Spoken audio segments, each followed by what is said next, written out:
Hello everyone, welcome back to my channel. अगर आप मेरे चैनल पे नए हैं तो चैनल को सब्सक्राइब कर दीजिए। आज मैं सोड एग मांगा का हिंदी एक्सप्लेनेशन करूंगी। ये वीडियो पार्ट 8 है। वो लड़की डोर ओपन करके रेक्स का नाम चिल्लाने लगती है। तभी एक टीचर उस लड़की को चिल्लाने के लिए डांटने लगती है। इधर लेबोरेटरी में रेक्स ने लिन का मुंह कवर करके रखा है। टीचर के जाने के बाद रेक्स लिन को छोड़ देता है। लिन गुस्से से उसे बोलता है, क्या तुम? तभी रेक्स उसे सडनली किस करने लगता है। इससे लिन सरप्राइज हो जाता है। वो रेक्स को धक्का देते हुए बोलता है, मुझे छोड़ो। रेक्स उसका सोल्जर पकड़ के बोलता है, मुझे माफ कर दो, मैंने तुम्हें डरा दिया। लिन गुस्से से बोलता है, मुझे छोड़ो। रेक्स उसके करीब जाके बोलता है, मुझे माफ कर दो, ये फर्स्ट टाइम है मैं तुम्हारे इतने क्लोज हूँ। तुम्हारी आंखें, तुम्हारे लेसेस एंड तुम्हारे ईयर का कर्व मैं सामने से देख पा रहा हूँ। लिन गुस्से से बोलता है, तो क्या हुआ? रेक्स बोलता है, इसीलिए मैंने वही किया जो मैं हमेशा से करना चाहता था।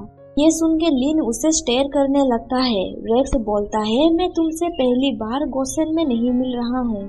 ये सुन के लिन थोड़ा सरप्राइज हो जाता है एंड सोचता है ऐसा लग रहा है उसके पास कोई सीक्रेट है। वो रेक्स को बोलता है, पर मुझे याद नहीं है गोसेन आने से पहले मैं तुमसे कहीं और मिला था।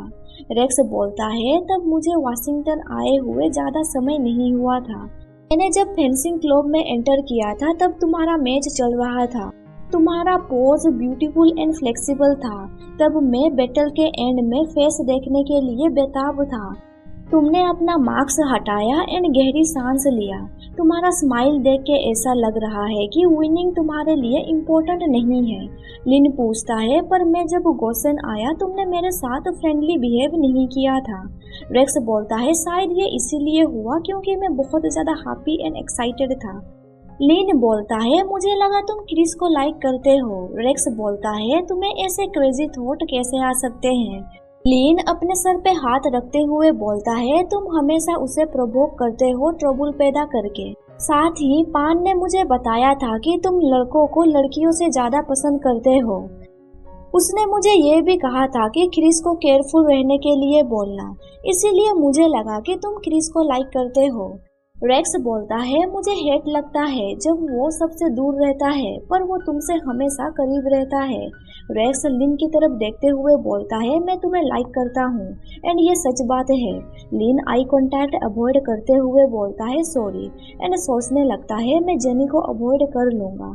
पर रेक्स बहुत ही ज्यादा स्ट्रेट फॉरवर्ड है। मुझे पता नहीं अभी मुझे क्या करना चाहिए। रेक्स पूछता है, क्या तुम क्रिस को इतना पसंद करते हो?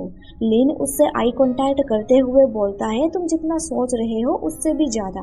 रेक्स बोलता है, क्या तुम्हें पता है वो ऊंचे खानदान से बिलोंग करता है। उसके खानदान तुम दोनों को साथ में एक्सेप्ट नहीं करेंगे। लिन बोलता है, तो फिर क्रिस उस खानदान को छोड़ देगा या फिर उसे चेंज कर देगा। ये सुन के रेक्स बोलता है, मुझे पता नहीं क्यों तुम उसे इतना भरोसा करते हो। लिन बोलता है, मुझे भी ये नहीं पता है। रेक्स को देखते हुए लिन सोचता है उसके पेरेंट्स का डिवोर्स हो चुका है। वो बहुत सारे कंट्री मूव कर चुका है। शायद इसीलिए उसे एक क्लोज बॉन्ड की जरूरत है, पर मैं उसके साथ क्लोज नहीं हो सकता। रेक्स लिन को बोलता है, मैं तुम्हें लाइक करता हूँ, मैं खुद को कंट्रोल नहीं कर पाता हूँ।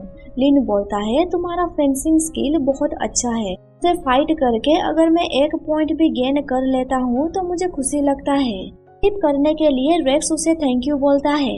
लिन बोलता है, मैं बिलीव करता हूँ कि तुम्हारे फीलिंग्स भी सेम है। तुम भी मेरी तरह मेरे फेंसिंग एबिलिटी को प्रेज करते होगे। तुम्हें लगता होगा तुम्हें ऐसा कोई मिल गया जो तुम्हें समझ सकता है, इसीलिए तुम मेरे से क्लोज होना चाह रहे हो। पर प्रेज करना एंड लाइक करना दोनों अलग चीजें हैं। रेक्स बोलता है, तुम मुझे कन्विंस करना चाहते हो कि मैं बस तुम्हें प्रेज करता हूँ। देन रेक्स उसके करीब जाके बोलता है, प्रेजिंग से मेरा हार्ट बीट तेज नहीं होता। प्रेजिंग से तुम्हारा एक्सप्रेशन एंड इमोशंस को मैं फॉलो नहीं करता। प्रेजिंग से मुझे क्रिस से जेलस फील नहीं होता। हम एक्सपेक्ट नहीं कर सकते कि दूसरा पर्सन भी तुम्हें लाइक बैक करेगा। मैं समझ सकता हूँ, पर मेरे रगों में फ्रेंच ब्लड दौड़ रहा है, इसीलिए मैं इतना तो कह ही सकता हूँ जिसे मैं लाइक करता हूँ। ये सुन के लिन डिप्रेस होने लगता है। रेक्स उसका चिन टच करते हुए बोलता है, तुम्हें डिप्रेस होने की जरूरत नहीं है, मैं अपसेट नहीं हूँ। ये बोल के वो वहाँ से चला जाता है। लिन सोचता है वो मेरी तरह है, चीजें चाहे जैसे भी बदल जाए उसे कोई फर्क नहीं पड़ता। वो क्रिस को मैसेज करता है, तुम कहाँ पे हो? क्रिस बोलता है, मैं लाइब्रेरी का फ्रंट गेट में हूँ। लिन भागते हुए वहाँ पहुँचता है। वो देखता है कि क्रिस एक लड़की के साथ है। वो लड़की क्रिस को कपकेक खाने के लिए देती है, पर क्रिस खाने से मना कर देता है। क्रिस का कोल्ड एटीट्यूड देख के लिन सोचता है, हालांकि तुम अपने ओपोनेंट को पसंद नहीं करते हो, फिर भी तुम्हें उसे रिस्पेक्ट देना चाहिए। लिन क्रिस के पास जाता है एंड उस लड़की को बोलता है, लगता है मैं तुमसे मिला हूँ कैथरीन के क्लास में, क्या मैं इसमें से एक खा सकता हूँ? वो लड़की लिन को एक कुकीज देती है। लिन कुकीज खाते हुए बोलता है, ये सॉफ्ट है एंड अच्छे हैं। देन वो क्रिस को खिलाते हुए बोलता है, तुम भी ट्राई क्यों नहीं करते, मुझे ये पसंद आया। क्या तुम जानना नहीं चाहते हो इसका टेस्ट कैसा है? वो लड़की बोलती है, भूल जाओ, उसे स्वीट चीजें पसंद नहीं है। लिन खाने का प्रिटेंड करता है, पर असल में वो लिन का फिंगर को लिक करता है। ये देख के लिन ब्लश करते हुए सोचता है उसने ये सब जानबूझ के किया। लिन उस लड़की को बोलता है, मैंने कहा था ना ये इतना भी बुरा नहीं है। क्रिस को भी ये पसंद आया। देन क्रिस वहाँ से जाने लगता है। लिन उसे पूछता है, तुम कहाँ जा रहे हो? क्रिस बोलता है, मैं डॉर्म जा रहा हूँ। रूम में लिन क्रिस को बोलता है, असल में वो लड़की जीतना चाहती थी ताकि वो तुम्हें अपने केक्स खिला सके, पर तुम इतने कोल्ड एक्ट क्यों कर रहे हो? क्रिस बोलता है, अच्छा होता वो ओपोनेंट को होप ना देते। ये सुन के लिन उसके साथ ज्यादा बहस नहीं करता है। वो अपने लैपटॉप में गेम खेलने लगता है। तभी क्रिस उसका हाथ पकड़ लेता है। लिन बोलता है, अगर तुम ऐसा करोगे तो मैं पॉइंट हार जाऊंगा, क्या तुम पागल हो गए हो? क्रिस उसका चिन पकड़ के बोलता है, मुझे याद नहीं आ रहा है कि आज मैंने तुम्हें किस किया था। लिन बोलता है, तुम सडनली ये क्यों पूछ रहे हो? क्रिस बोलता है, तुम्हारे लिप्स रेड दिख रहे हैं। लिन घबराते हुए बोलता है, मैंने अपने लिप को बाइट किया था। क्रिस उसका लैपटॉप बंद कर देता है। लिन बोलता है, तुम ऐसा क्यों कर रहे हो? क्रिस उसके करीब जाके बोलता है, मुझे बताओ किसने ये किया है? जेनी ये नहीं कर सकती, अगर वो ऐसा करती तो तुम उसे दूर पुश कर देते, एंड वो ऐसे स्ट्रॉन्गली किस नहीं कर सकती। लिन बोलता है, किसी ने मुझे किस नहीं किया है। बहुत सारे रीजन हो सकते हैं जिससे मेरे लिप सोयल हो गए हैं, चिली खा के भी ऐसा हो सकता है। ये सुन के क्रिस उसे सडनली किस करता है एंड उसे बोलता है, तुम्हारे माउथ से चिली का टेस्ट नहीं आ रहा है एंड हमारे स्कूल में इतने स्पाइसी फूड नहीं मिलते हैं। लिन चिल्ला के बोलता है, मैंने तुमसे कहा ना ऐसा कुछ नहीं हुआ है, तुम जिद्दी क्यों कर रहे हो? लिन का बिहेवियर देख के क्रिस समझ जाता है कुछ तो हुआ है। लिन उससे माफी मांगता है, पर क्रिस उसे बेड में पुश करता है। लिन बोलता है, तुम क्या कर रहे हो, मुझसे हटो। क्रिस अगेन उसका चिन पकड़ के पूछता है, मुझे बताओ किसने तुम्हें किस किया है? लिन बोलता है, किसी ने भी नहीं। लिन सोचता है सब लोग सेम सोर्ड फाइटिंग के मेंबर हैं, हमें साथ में फ्यूचर में फाइट करना है। लिन को डर है कहीं वो बता देगा तो उन दोनों के बीच झगड़ा चल सकता है, इसीलिए वो क्रिस को कुछ नहीं बताता है। क्रिस उसके करीब जाके बोलता है, अगर तुम उसे मेंशन ना भी करो तो मैं पता कर लूंगा वो कौन है। वो रेक्स ग्रे है ना? ये सुन के लिन उसे दूर पुश कर देता है। क्रिस उसे बोलता है, मैंने तुम्हें कहा था ना रेक्स के साथ अकेले मत रहना। लिन कुछ समझ नहीं पाता है आखिर वो उसे क्या बोलेगा। क्रिस बिना कुछ बोले अपना कंप्यूटर के पास बैठ जाता है। लिन भी उससे कुछ कह नहीं पाता है, वो अपना गेम खेलता है। 6 बजे वो क्रिस को बोलता है, मैं खाना खाने जा रहा हूँ, पर क्रिस कोई रिप्लाई नहीं देता है। लिन रेडी होके अकेले खाने चला जाता है। जब वो खा रहा होता है उसके सामने रेक्स आके बैठ जाता है। लिन उसे स्टेयर करने लगता है। रेक्स बोलता है, क्या तुम्हें कोई प्रॉब्लम है? क्या तुम मेरे साथ बैठ के नहीं खाना चाहते हो? लिन कोई रिप्लाई नहीं देता है। रेक्स बोलता है, अगर तुम मेरे साथ नहीं खाओगे देन मैं सबको बता दूंगा कि मैंने तुम्हें किस किया है। लिन बोलता है, इट्स फाइन, क्योंकि क्रिस को ऑलरेडी पता है। रेक्स बोलता है, इसके हाथों में चोट की वजह से वो अपना स्ट्रेंथ यूज नहीं कर पाएगा। अगर वो मुझे हमेशा आफ्टरनून प्रैक्टिस में चैलेंज करेगा देन शायद मैं ऑक्यूपाइड रहूंगा। लीन अपना सीट से उठ जाता है एंड उसे बोलता है क्रिस ऐसा नहीं करेगा। रात को लीन क्रिस को बोलता है क्या तुम मुझसे अभी भी अपसेट हो? क्रिस बोलता है मैं अपसेट नहीं हूँ। लीन बोलता है आज तुमने आफ्टरनून में देख के मैं डर ही गया था। क्रिस बोलता है ऐसा दोबारा नहीं होगा। वैसे क्या तुम्हें पता है अभी तुम्हारे हेड में क्या चल रहा है? लीन बोलता है अभी मेरे हेड में कोकोनट वाटर है। लीन क्रिस को किस करते हुए बोलता है क्या तुम सच में मुझसे गुस्सा नहीं हो? क्रिस उसके सर में पेट करते हुए बोलता है मैं उसे वाशिंगटन एरिना में हरा के रहूंगा अगर वो फाइनल्स में पहुंच जाएगा तो। लीन क्रिस का फेस में हाथ रखते हुए बोलता है मुझे खुशी है कि रेक्स ने मुझे किस किया। क्रिस बोलता है रेक्स का चार्म ने तुम्हें अट्रैक्ट किया है इसीलिए तुमने एंजॉय किया होगा। लीन बोलता है नहीं, जब उसने मुझे किस किया मैंने उसे दूर पुश कर दिया पर मैं एक चीज कंफर्म हो गया। लीन उसे किस करते हुए बोलता है मैं तुम्हारे अलावा किसी और के प्यार में नहीं पड़ सकता। तुम्हारे अलावा कोई और मेरा हार्ट बीट को तेज नहीं कर सकता। क्रिस हंसते हुए बोलता है क्या तुम फड़फड़ा रहे हो? लीन बोलता है क्या तुम पागल हो? क्रिस बोलता है मेरे लिए ये सफिशिएंट लव नहीं है। लीन उसे हक करते हुए बोलता है मैं तुम्हें एक्सप्रेस करना चाहता हूँ कि तुम्हें देख के मैं कितना एंजॉय करता हूँ। क्रिस उसे अगेन किस करता है एंड बोलता है तुम जल्दी से अडल्ट हो जाओ। ये सुन के लीन ब्लश करने लगता है। नेक्स्ट डे डॉक्टर क्रिस के चोट पे मेडिसिन अप्लाई करते हैं एंड उसे बोलते हैं तुम्हें जलन होगा पर तुम्हें अपने ऊन को टच नहीं करना है। लीन उसके स्कार को देखते हुए बोलता है तुम्हारे लिए ये बहुत पेनफुल होगा ना? क्रिस बोलता है मैं ठीक हूँ, लकीली तुम्हें हर्ट नहीं हुआ। ये सुन के लीन सडनली रुक जाता है। क्रिस बोलता है क्या हुआ? एक्चुअली में उसकी बातें सुन के लीन थोड़ा इमोशनल हो गया। वो क्रिस को बोलता है चलो ट्रेनिंग रूम चलते हैं। के बाद हमें 2 वीक के बाद का सीन दिखाया जाता है। कोच स्टूडेंट को बोलता है 2 वीक्स में तुम लोगों ने अच्छा परफॉर्म किया है। फाइनल में रेक्स एंड क्रिस पहुंच गए हैं। उन दोनों को अब नंबर 1 के लिए फाइट करना होगा। हमारे सोर team last year runner up spot जीत के फाइनल तक पहुंच गए थे। नेक्स्ट मैच के लिए तुम सब लोगों को बिना रेस्ट किए प्रैक्टिस करना होगा। क्रिस रेक्स को देखता है पर वो बिना कुछ बोले वहां से जाने लगता है। रेक्स लीन का शोल्डर में हाथ रखते हुए बोलता है क्या तुम मेरे साथ प्रैक्टिस करोगे कुछ देर के लिए? लीन ओके बोलता है। क्रिस उन दोनों का मैच देखता है। फाइट करने के दौरान लीन नीचे गिरने लगता है शू लेस की वजह से।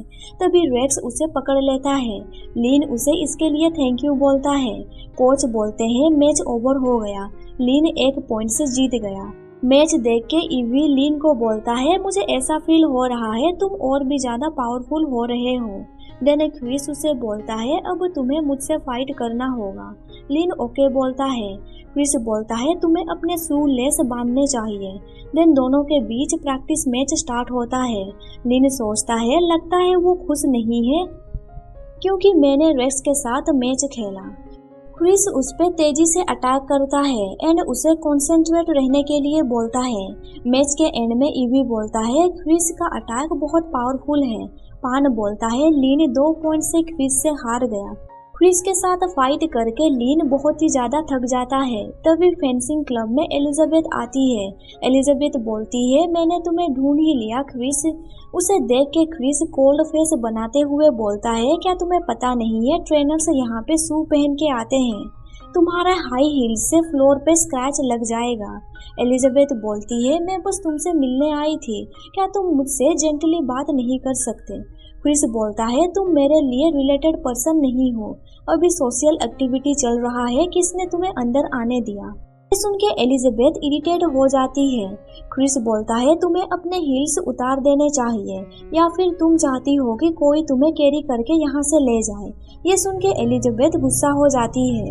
लीन एलिजाबेथ को बोलता है क्या तुम ठीक हो? क्या मैं वुमेन ट्रेनर को तुम्हारे लिए शू लाने के लिए बोल दूं? एलिजाबेथ गुस्से से उसे बोलती है मुझे तुम्हारे केयर की जरूरत नहीं है। रेक्स लीन को बोलता है यह लड़की सच में क्रिस को लाइक करती है। एलिजाबेथ अपने हील खोल देती है। देन वो लीन को बोलती है क्या तुम हॉलीडे को घर आओगे? क्रिस हाँ बोलता है। रेक्स बोलता है मैं क्रिस का बिहेवियर देख के एंजॉय कर रहा हूँ। लीन बोलता है तुम एंजॉय कर रहे हो? क्या तुम दोनों कॉम्पिटिटर नहीं हो? रेक्स बोलता है बस कुछ ही लोग क्रिस की तरह बन सकते हैं। सोशल मैनर की वजह से वो अपने फीलिंग हाइड नहीं करता है। लिन का फेस देख के रेक्स बोलता है तुम ऐसे फेस क्यों बना रहे हो? क्रिस मेरा ओपोनेंट है एंड लव मैटर में राइवल भी है। अगर मुझे उसे जीतना है तो मुझे खुद से उसे समझना होगा। क्रिस नोटिस करता है कि वो दोनों साथ में है। तभी एलिजाबेथ उसके पास आके बोलती है क्या हॉलीडे पे तुम चाइना टाउन में रहने वाले हो? क्रिस बोलता है इससे तुम्हारा कोई लेना देना नहीं है। एलिजाबेथ बोलती है अंकल ने मुझे गर्ल हाई स्कूल भेज दिया, वो मुझे घर आने नहीं देते हैं एंड मेरी मॉम को मुझसे मिलने भी नहीं देते हैं एंड अब तुम भी मेरा केयर नहीं करते हो। एलिजाबेथ रोते हुए बोलती है आखिर क्यों? क्रिस उसे बोलता है तुम अपने स्कूल वापस चली जाओ। ये बोल के क्रिस वहाँ से चला जाता है। एलिजाबेथ गुस्से से लिन को स्टेयर करने लगती है। ये देख के रेक्स लिन को बोलता है क्रिस की वजह से वो तुम्हें स्टेयर कर रही है, ऐसा लग रहा है उसके मन में तुम्हारे लिए हेट्रेट भरा हुआ है। क्रिस लिन को बोलता है अब चलो यहाँ से, हमें चेंज करना है। लिन देखता है एलिजाबेथ रोते हुए वहाँ से जा रही है। लिन क्रिस को बोलता है तुम पहले कैंटीन जाओ, मेरे लिए वहाँ पे कुछ देर के लिए वेट करना।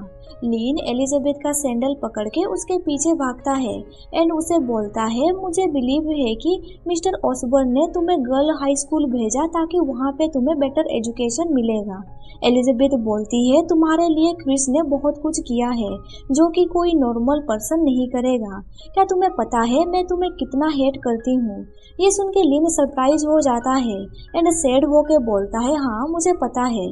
देन हमें दिखाया जाता है मैच का दिन। आज क्रिस एंड रेक्स के बीच मैच होने वाला है। क्रिस लिन को बोलता है मैं जीतूंगा, तुम बस मेरी तरफ देखते रहना। लिन बोलता है तुम बुद्धू हो, मैं हमेशा तुम्हारी तरफ ही देखता हूँ। इसके बाद क्रिस एंड रेक्स के बीच मैच स्टार्ट हो जाता है। दोनों के बीच टक्कर का मुकाबला होता है। In the end Chris match जीत जाता है। कोच लिन एंड पान को बोलता है आज तुम्हारा आफ्टरनून में ग्रिफिथ के अगेंस्ट फाइट है, तुम लोगों को जीतना होगा। पान बोलता है ऑफ कोर्स, वैसे भी ये मेरा लास्ट फेंसिंग चैंपियन लीग होने वाला है हाई स्कूल का। लिन सोचता है पान को क्रिस की जगह पे रिप्लेस किया गया है, उसे अच्छा परफॉर्म करना होगा ताकि फेमस फेंसिंग स्कूल का नजर उस पे पड़े। लिन क्रिस को बोलता है नाइस तुम जीत गए। रेक्स बोलता है क्या मेरा हारना नाइस है? लिन उसे बोलता है तुम्हारा लॉस भी स्पेशल है। लिन पान को बोलता है क्या आज तुम्हारा फाइट एंड्रू पैट्रिक के साथ है? पान बोलता है हाँ, वो बहुत पावरफुल ओपोनेंट है। लिन बोलता है वो अच्छा फेंसिंग करता है, तुम्हें उसके फेक अटैक से बचना होगा। पान बोलता है मुझे याद है तुम एंड एंड्रू हाई स्कूल में फाइट किया करते थे। लिन एंड रेक्स टॉप 2 में है मेन सिंगल चैंपियनशिप में। क्या तुम आफ्टरनून मैच के लिए स्ट्रेस फील कर रहे हो? लिन बोलता है नहीं, एक्चुअली मैं एक्साइटेड हूँ। देन लिन उसके शोल्डर पे हाथ रखते हुए बोलता है तुम्हें एंड्रू से मैच्योर होना होगा, अपना स्ट्रेंथ से उसे हराना होगा। इसके बाद हमें दिखाया जाता है टीम मैच स्टार्ट हो गया है। टीम की तरफ से सबसे पहले पान जाता है फाइट करने के लिए। उसके बाद फाइट करने के लिए लिन जाता है। लिन का मैच देख के पान बोलता है लिन सच में स्ट्रोंग है। लिन के बाद रेक्स जाता है फाइट करने के लिए। मैच को देख के कोच बोलता है ये बच्चे मेरे एक्सपेक्टेशन से बियॉन्ड है। मैच के एंड में लिन का टीम जीत जाता है। लिन एंड्रू से हाथ मिलाता है। एंड्रू उसे बोलता है तुम लास्ट ईयर से बेटर हो गए हो, मुझे ऐसा लग रहा है मैं तुमसे कैचअप नहीं कर पाऊंगा। लंच करने के दौरान कोच बोलते हैं अब हमें नेशनल फाइनल्स पे फोकस करना होगा, हमें अभी और जीतना है। तभी लिन क्रिस का हाथ पकड़ लेता है। इसके बाद विंटर ब्रेक स्टार्ट हो जाता है। बटलर क्रिस एंड लिन को स्कूल से पिकअप करता है। जब लिन अपना घर पहुंच जाता है, बटलर डिक्की में से लिन का सामान निकालने लगता है। कार के अंदर क्रिस लिन को किस करता है। लिन उसे बोलता है चारों तरफ बहुत सारे लोग हैं। क्रिस उसे बोलता है घर पहुंच के गेम खेलने में मत लग जाना, मेरा फोन का आंसर दिए बिना। देन लिन घर के अंदर चला जाता है। क्रिस ऑसबर्न मेंशन चला जाता है। डैड उसे बोलते हैं तुम आ गए? क्रिस हाँ बोलता है। तभी एलिजाबेथ बोलती है तुम आ ही गए। क्रिस हाँ बोलता है। एलिजाबेथ उसके पीछे पीछे रूम के अंदर घुस जाती है। क्रिस बोलता है तुम मेरे रूम में क्या कर रही हो? एलिजाबेथ बोलती है, मैंने बहुत दिनों से तुम्हें नहीं देखा। 2 वीक के बाद क्रिसमस है। फैमिली पार्टी में मिस्टर डेरिनो भी आने वाले हैं। वो डिग्निफाइड पर्सन है, यहाँ तक कि तुम्हारे डैड भी उन्हें रेस्पेक्ट करते हैं। क्रिस बोलता है, मेरा अभी ये सब सुनने का मूड नहीं है। एलिजाबेथ बोलती है, लास्ट टाइम उन्होंने मेंशन किया था हम दोनों का एंगेजमेंट के लिए, ताकि Osborne and Taylor same phase पे रहें। क्रिस बोलता है, हम दोनों कजन हैं, हम दोनों कैसे शादी कर सकते हैं। एलिजाबेथ बोलती है, क्या लॉ की वजह से हम दोनों का फैमिली मिल नहीं सकता। मिस्टर डिनोर के लिए ऑसबर्न फैमिली का स्ट्रेंथ से बढ़ के और कुछ नहीं है। क्रिस बोलता है, मैं और तुम, ये बिल्कुल भी नहीं हो सकता। तुम मेरे रूम से कब जाओगी। एलिजाबेथ बोलती है, तुम मिस्टर डिनोर को रिफ्यूज करने का ट्राई करना एंड देखना मिस्टर ऑसबर्न किसका साइड लेते हैं। ये बोल के एलिजाबेथ वहाँ से चली जाती है। इससे क्रिस का मूड खराब हो जाता है। वो लिन को मिस करने लगता है। वो लिन को मैसेज करता है, क्या तुम जाग रहे हो। लिन बोलता है, हाँ। क्या तुम स्ट्रीट पे वॉक पे जाना चाहते हो। क्रिस बोलता है, तुम विंडो से बाहर देखो। लिन विंडो से देखता है, क्रिस बाहर में है। लिन तुरंत उसके पास जाता है। दोनों साथ में स्ट्रीट पे वॉक करते हैं। लिन उसे पूछता है, क्या तुम्हें ठंड नहीं लग रहा है। क्रिस सिर हिला के नहीं बोलता है। फिर भी लिन उसे अपना स्कार्फ देता है पहनने के लिए एंड बोलता है, तुम हैंडसम लग रहे हो, तुम्हें कोल्ड लग सकता है। घर पे मॉम उन्हें बोलती है, मैं दुकान में बिजी रहूंगी, तुम तीनों पहले ये खा लो। मान बोलती है, क्रिस तुम इस हॉट स्पॉट डिश से अनफेमिलियर रहोगे। क्रिस बोलता है, नहीं, मैंने प्रैक्टिस किया है। क्रिस लास्ट पीस लिन को खाने के लिए देता है। इससे मान बोलती है, मेरा लास्ट पीस चला गया। खाने के बाद क्रिस घर पहुंच जाता है। घर पे एलिजाबेथ बोलती है, तुमसे कुछ स्मेल आ रहा है। क्रिस बोलता है, मुझे सच में हॉट स्पॉट पसंद है। रात को मिस्टर ऑसबर्न क्रिस को अपने रूम बुलाते हैं। डैड उसे पूछते हैं, क्या तुम लिन के यहाँ पे गए थे, क्या तुमने मजे किए। क्रिस बोलता है, हाँ। डैड बोलते हैं, क्रिसमस आ रहा है, लोग साल में एक बार फैमिली गैदरिंग करते हैं। मेरे लिए ये बोरिंग है एंड तुम्हारे लिए भी ये बोरिंग ही होगा। क्रिस बोलता है, क्या आप चाहते हैं कि मैं ओबीडियंटली एक डॉल की तरह आपकी बातें सुनूं। डैड बोलते हैं, मैं चाहता हूँ कि तुम मिस्टर डिनोर के सामने अच्छे से बिहेव करो। तुम्हारा कोल्डनेस एटीट्यूड से लोगों को लगेगा कि तुम ऑसबॉर्न फैमिली के लिए सुइटेबल नहीं हो। क्रिस बोलता है, मैं इनहेरिटेडली अनसुइटेबल हूँ। डैड बोलता है, हमें खुद को फोर्स करना होगा इसे अडॉप्ट करने के लिए, ताकि हम लोग अपने इम्पोर्टेंट चीजों को प्रोटेक्ट कर सके। क्रिस बोलता है, आप कहना क्या चाहते हैं। डैड बोलते हैं, तुम ऑसबॉर्न फैमिली के मेंबर हो। इस फैमिली में तुम्हें स्ट्रॉन्ग बनना होगा, ताकि तुम जिसके बारे में केयर करते हो उसे प्रोटेक्ट कर सको या फिर उस पर्सन को। क्रिस बोलता है, आप लिन से क्या चाहते हैं। डैड बोलते हैं, मैं उसे हार्म नहीं पहुंचाऊंगा, क्योंकि तुम उसके बारे में केयर करते हो एंड मैं भी करता हूँ। मैं कहना चाहता हूँ कि तुम नहीं चाहोगे कि उसे कोई हर्ट करे, फॉर एग्जाम्पल टेलर फैमिली या फिर ओल्ड मैन डिनोर। क्रिस बोलता है, मैं एलिजाबेथ से शादी नहीं करूंगा। डैड उसके शोल्डर पे हाथ रखते हुए बोलते हैं, मैं तुम्हें उससे शादी करने नहीं दूंगा, पर क्रिस तुम्हें मैच्योर होना होगा ताकि ये सब कैरी कर पाओ। इसके बाद हमें दिखाया जाता है फैमिली गैदरिंग फंक्शन। एलिजाबेथ अपने पेरेंट्स के साथ है। उसके डैड पूछते हैं, तुम और क्रिस कैसे हो। एलिजाबेथ सिर हिला के नहीं बोलती है। डैड उसे हौसला दिलाते हुए बोलते हैं, कोई बात नहीं, मैं डिनोर से इसके बारे में बात करूंगा। ऑसबॉर्न को एक्सेप्ट करना ही होगा। तभी वहाँ पे एंट्री होता है मिस्टर डिनोर का। मिस्टर डिनोर ऑसबॉर्न को गले लगाते हुए बोलता है, माय ग्रैंडसन, तुम्हें देखे हुए कितने साल बीत गए। देन वो पूछता है, क्रिस कहाँ पे है। मिस्टर ऑसबॉर्न बोलते हैं, वो मेकअप करता होगा लेडीज को सेटिंग करने के लिए। उन दोनों को देख के एक पर्सन बोलता है, क्या उन दोनों का रिलेशनशिप में कोई धब्बा नहीं लगा था। दूसरा पर्सन बोलता है, ऑफ कोर्स, जब मिस्टर ऑसबॉर्न क्रिस के मॉम से शादी करना चाहते थे तब डिनोर ने सबसे ज्यादा अपोज किया था। कुछ देर के बाद क्रिस आता है। उसे देख के डिनोर बोलते हैं, बहुत दिनों के बाद मिल रहे हैं। क्रिस, तुम अपने डैड की तरह दिख रहे हो। क्रिस उन्हें हेलो बोलता है। देन हमें दिखाया जाता है वो लोग साथ में डिनर करते हैं। मिस्टर दिनोर क्रिस को बोलते हैं कॉलेज अभी भी कॉमर्स की पढ़ाई को चुन रहा है। क्रिस बोलता है 32 साल से पहले मुझे कॉमर्स में कोई इंटरेस्ट नहीं है। दिनोर पूछता है क्यों? क्रिस बोलता है क्योंकि 32 साल से पहले का एज मेरे लिए गोल्डन एज ऑफ फेंसिंग रहने वाला है। क्रिस को दिनोर से जवाब लड़ाते हुए देख बाकी के लोग स्टन रह जाते हैं।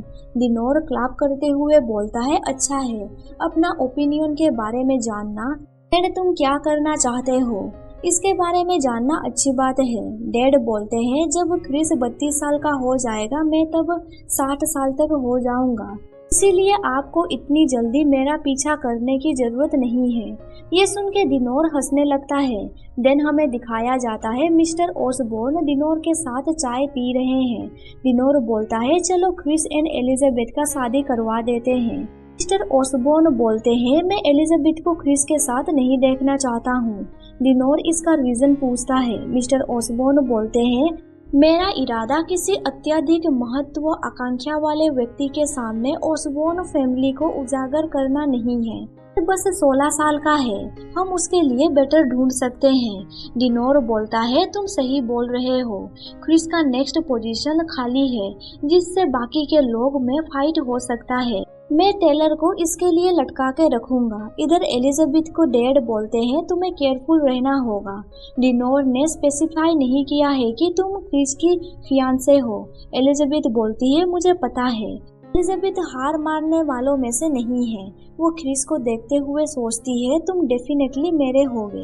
एक दिन बटलर मिल्क लेके फेंसिंग रूम जाता है, तभी उसे फेंसिंग रूम के बाहर एलिजाबेथ खड़ी हुई दिखती है। एलिजाबेथ बोलती है अगर मैं लिन की तरह होती तो शायद क्रिस मेरी तरफ देखता। बटलर बोलता है कोई भी लिन की तरह नहीं हो सकता एंड कोई और एलिजाबेथ की तरह नहीं हो सकता क्योंकि सब लोग स्पेसिफिक होते हैं। बटलर अंदर जाके उन्हें मिल्क देता है। एलिजाबेथ सोचती है चाइल्डहुड से अडल्टहुड तक क्रिस ने मेरे लिए कुछ भी नहीं किया, यहाँ तक कि उसने कभी भी सुबह मेरे लिए ऑरेंज जूस तक नहीं मंगवाया। वो सैड होके सोचती है आखिर ऐसा क्यों है। क्रिस अपने हाथ ऑफर करते हुए लिन को बोलता है शावर लेके तुम अपने क्लोथ चेंज करना, नहीं तो तुम्हें कोल्ड हो सकता है। क्रिस उसका हाथ पकड़ के रूम से बाहर निकलता है। क्रिस एलिजाबेथ को कम्प्लीटली इग्नोर कर देता है। लिन एलिजाबेथ की तरह देखता है पर क्रिस उसका हाथ नहीं छोड़ता है एंड उसे वहां से ले जाने लगता है। फ्रेश होने के बाद दोनों रूम से बाहर निकलते हैं। लिन क्रिस को बोलता है मुझे तुम्हारा ये शर्ट थोड़ा बड़ा हो रहा है। तभी उसे खाने की खुशबू आता है। वो जल्दी से स्टेयर से नीचे उतरने लगता है। तभी क्रिस उसे पकड़ते हुए बोलता है मैंने तुम्हें कितनी बार कहा है तुम स्टेयर्स पे ऐसे दौड़ नहीं सकते। लिन बोलता है इट्स ओके क्योंकि आज यहाँ पे कारपेट बिछाया गया है, अगर मैं गिर भी जाऊंगा तो मुझे चोट नहीं लगेगा। अब तुम मेरे हाथ को छोड़ो। स्टेयर्स से उतरने के टाइम लिन सोचता है लास्ट टाइम मैं स्टेयर्स से गिर गया था, पर क्रिस के मन में साइकोलॉजिकल ऑब्सेशन रह गए हैं। उन दोनों को देख के एलिजाबेथ सोचती है क्रिस कभी भी लिन से गुस्सा नहीं होता है। एलिजाबेथ को याद आता है एक बार उसने बटलर को पूछा था यहाँ पे थिक कारपेट क्यों बिछाया गया है। बटलर ने कहा था सेफ्टी के लिए। अभी एलिजाबेथ को रियलाइज होता है कि ये सब के सेफ्टी के लिए नहीं है बल्कि ये लिन के सेफ्टी के लिए है। के बाद लिन वापस घर चला जाता है। देन हमें दिखाया जाता है एक दिन स्कूल में प्रैक्टिस करने के दौरान लिन थक जाता है। तभी रेक्स उसका चिन पकड़ते हुए बोलता है डियर लिन तुम्हारा पावर अच्छा नहीं है, तुम्हारा लवर एंजॉय नहीं कर पाएगा। ये सुन के लिन उसे किक मार के साइड करता है। तभी क्रिस लिन के पास सोड रखते हुए बोलता है नेक्स्ट राउंड मैं तुम्हारे साथ प्रैक्टिस करूंगा। ये सुन के लिन बोलता है क्या सच में? देन हमें एक वीक के बाद का सीन दिखाया जाता है। लिन एंड क्रिस डॉर्मेटरी में है। लिन बोलता है नेशनल फाइनल में तुम and Rex first and second place हासिल करने के लिए फाइट करने वाले हो। मैं सोच रहा हूँ तुम फाइनल से पहले क्या सोचते हो। क्रिस बोलता है तुम्हें।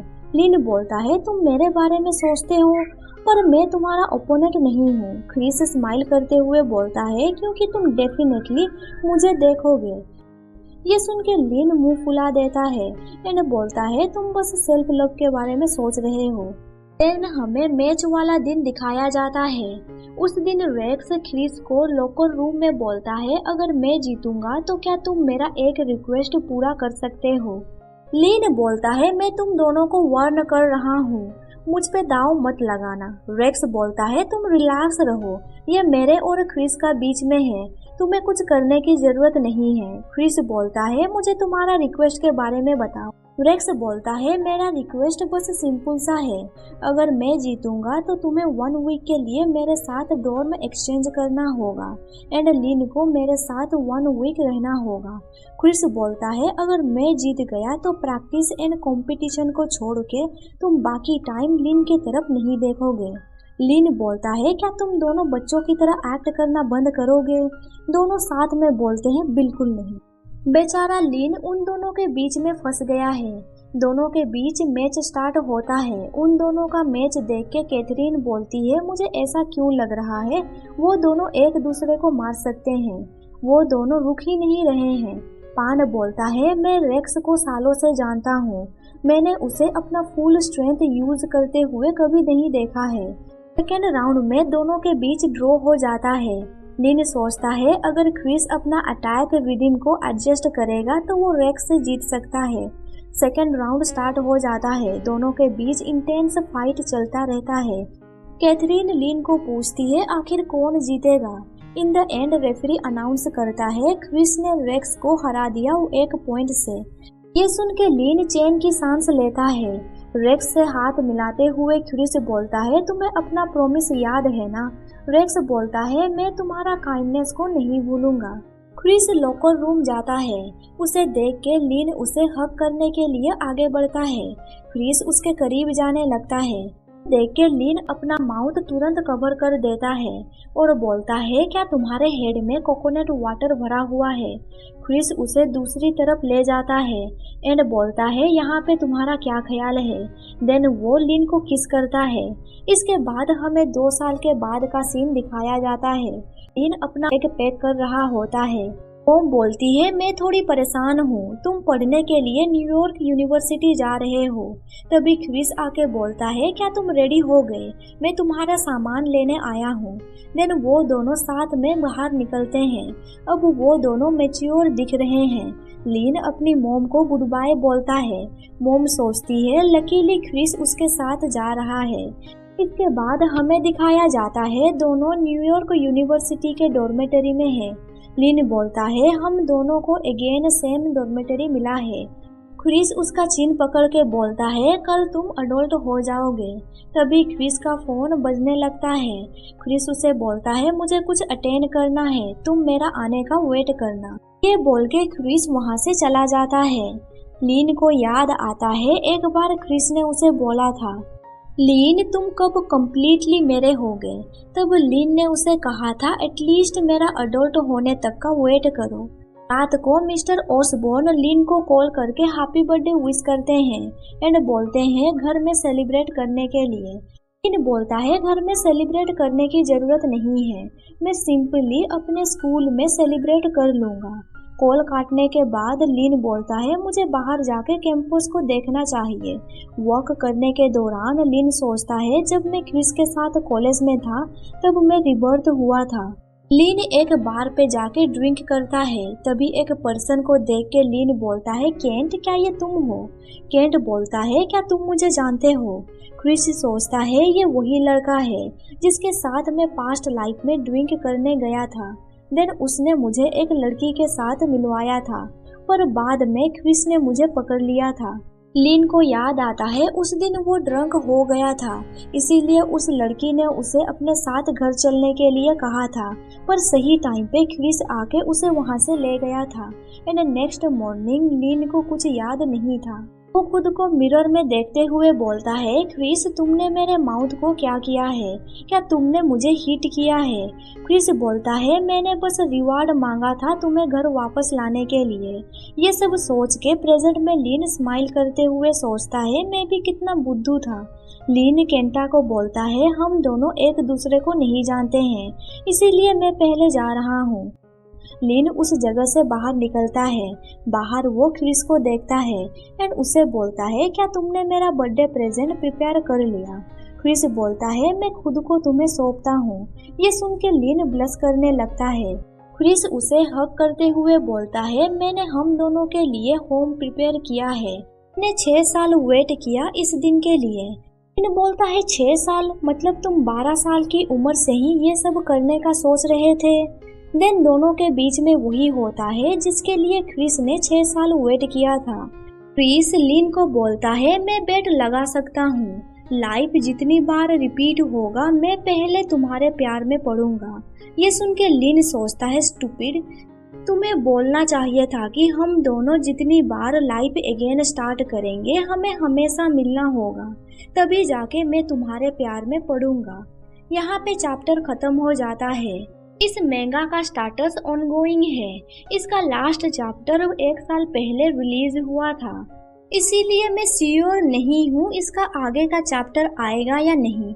अगर आएगा तो मैं उन्हें भी एक्सप्लेन कर दूंगी। अगर आपको वीडियो पसंद आया तो लाइक कर दीजिए और सब्सक्राइब कर दीजिए। Thank you for watching my videos.